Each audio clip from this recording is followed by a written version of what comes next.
Hello.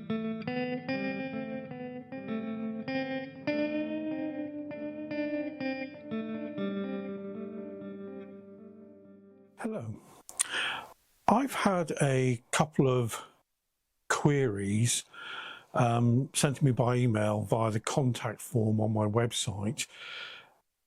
Several people have seen the vinyl that I've got behind me, and this has prompted them to ask some questions about what I use to clean the vinyl, and in another case they're thinking of getting into vinyl, and what were my thoughts on modern vinyl and the collecting of it. Well, this is the machine I use to clean my vinyl. It's a VPI 16.5. I've had this for over 20 years, and it served me really well. The only things I've ever had to do to it were change the rather disgusting outlet tube to drain the tank, the fluid tank, when you vacuumed your records clean. I've gone from the small locking puck to the large locking puck to secure the record to the turntable. And I've bought, over my time, 2 additional vacuum tubes. Now, I consider these things to be rather hideously expensive. Currently they're £50 each. The first replacement I bought probably 10 years ago was £30, so even that was, I consider, extortionate. But besides that, it's been probably one of the best investments I've ever made for looking after my vinyl or LPs. On to the second topic of I'm thinking of starting a vinyl collection. My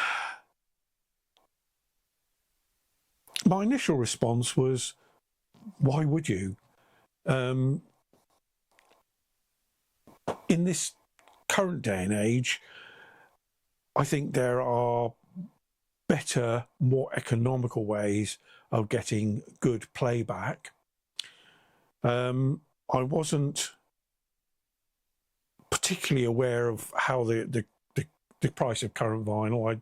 I didn't look at it, but after these queries came in, now I decided to actually investigate how much vinyl costed these days. Now, the last album I bought was a new release in 1988, and I think I paid £6 for it. And that was a new release, fresh out, you know, first pressing, so on. And that's probably about as much as I would pay for a vinyl then. And I was astonished to see that people are asking nearly £30 for a current album. And that's not even a new release. So I don't consider that to be particularly good value for money, although you could argue that vinyl sales, because they're so small, are in fact a niche market. I did go on to buy some vinyl though, which, as I say, for me is the first time in, well, since 1988, so quite a while. And I ended up buying several albums. Let me just get them.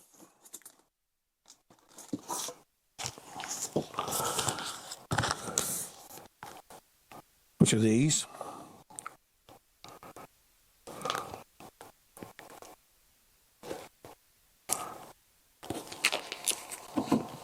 And the last one being, the Latham's one being a double album. Now, none of those cost me more than £12.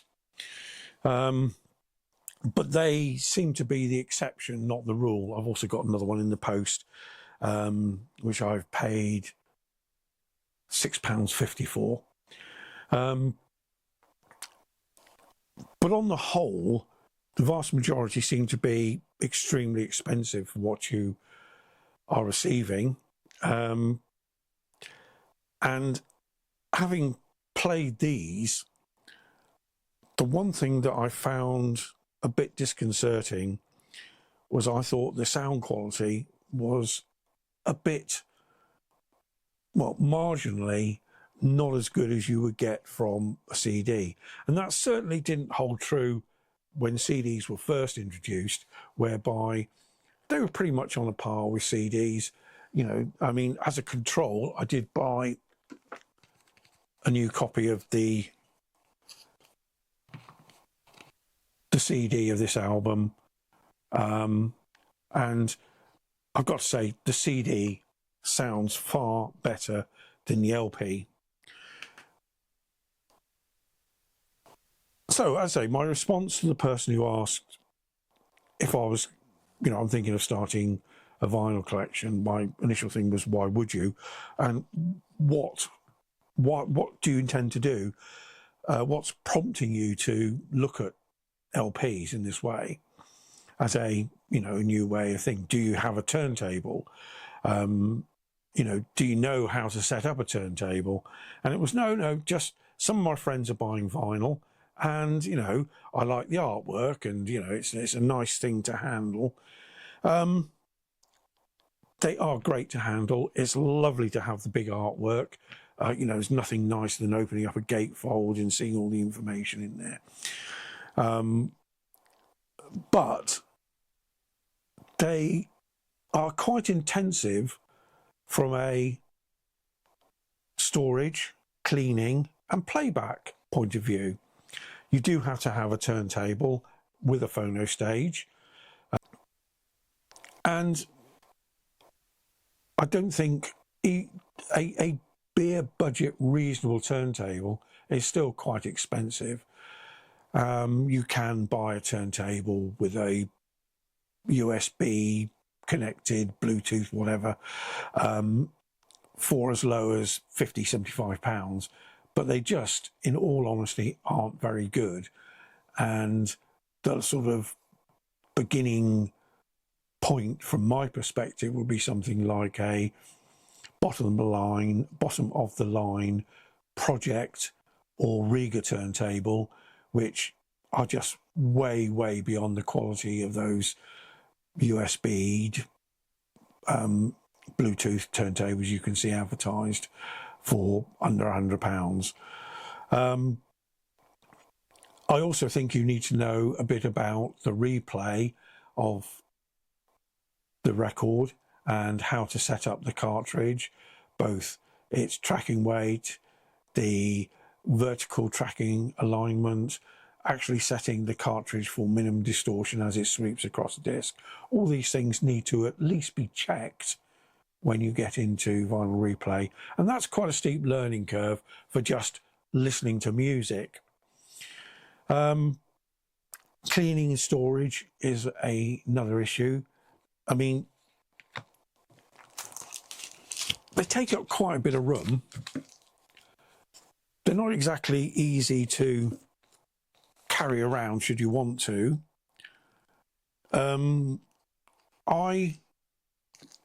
As you can see, I have plastic sleeves on mine for some of the albums. If I've got a nice cover, I tend to put a plastic sleeve on it.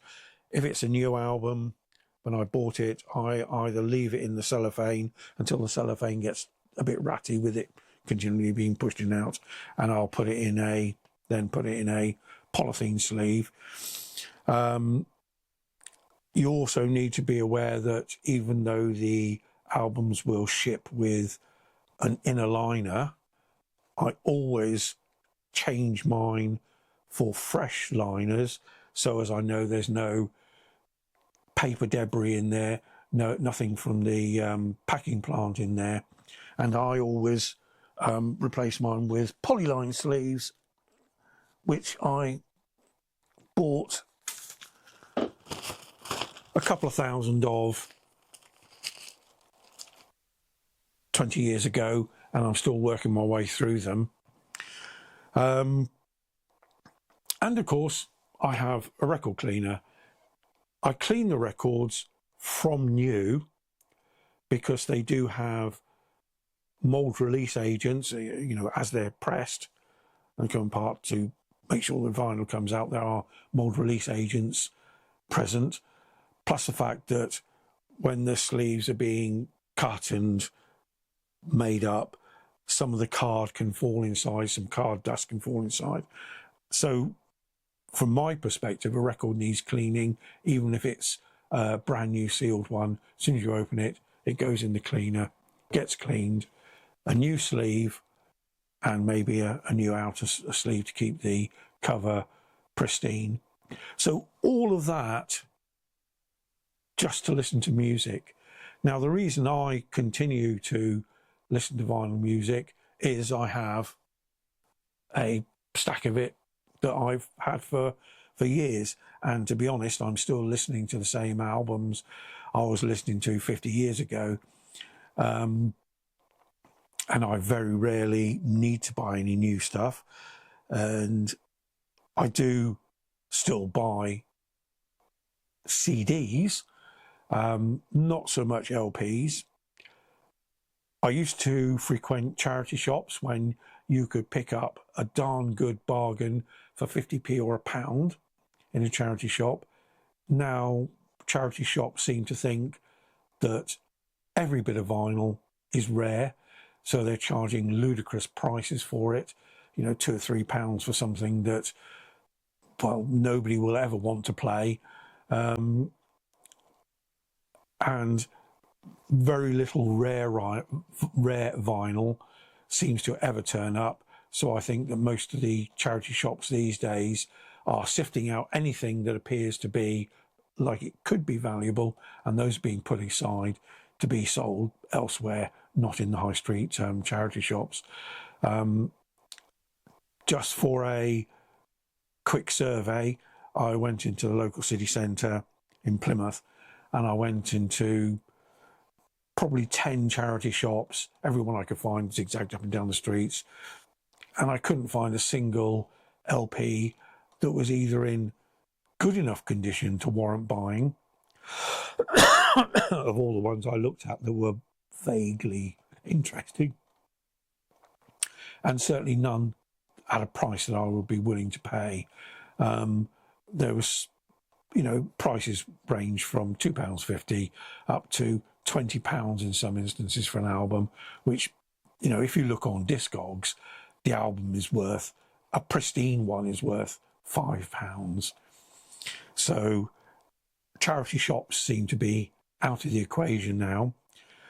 I did go into the local branch of HMV, which was quite an eye-opener, because as you go in, you have the vinyl on one side, the CDs in the middle, and the DVDs over that side.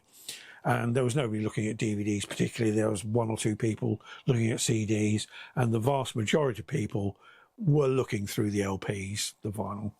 Now, whether that's because they got an offer on buy 3 for £60 or 2 for £50, I don't know. But I did have a look through. I've got some albums that are on my wish list still, some vintage stuff. And I thought, well, you know, if they've got a nice new reissue, but I couldn't find anything that I considered to be worthwhile purchasing at the prices there. So I found it, as I say, quite disturbing that people are paying that much for LPs, and I do wonder what they're using for playback, and if they do actually know how to check and set up their turntables for optimizing the playback. Otherwise, they may be actually damaging their brand new records, and if any of them do any cleaning methodology. Now, say when I started listening to music, vinyl was the only game in town, and then you had cassettes, which was the only portable game in town, you know, a Walkman which you could carry around. I still have a cassette player which I do use, but I've got to say the last time I used it was to convert a demo tape from a band onto a CD for them. the demo tape was probably nearly 30 years old. My main playback system these days is CD. I tend to play back more CD than I do vinyl, but I still do play vinyl. So it'd be interesting to know, after what I've just said, if you are a new collector, and are you a collector or do you listen to the music? And if so, do you have a cleaning regime? Do you have the know-how to set up and check your turntable is optimized for record replay? And do you have a separate phono stage? But anyway, I hope that's interesting. As I say, a couple of queries are coming through on the website, so I thought I've answered those in an email exchange, but as I say, I thought I might record a quick video to discuss those elements. I'll also state that I don't use proprietary fluid with the record cleaning machine. I have my own mix, which is I use 4.5 litres of distilled water, 990 millilitres of isopropyl alcohol, and 10 millilitres of a wetting agent. In this case, I used Kodak PhotoFlow. Previously, I'd probably used something like an Ilford one, but Ilford was a bit more expensive this time. And that 5 litres, that make 5 litres of cleaning fluid, which will last me about 10 years, if not more. So again, not particularly expensive to run from a perspective of cleaning records. In fact, I'll end this video with a sequence of me making up my latest batch of record cleaning fluid for my wet vacuum cleaner. And that's it.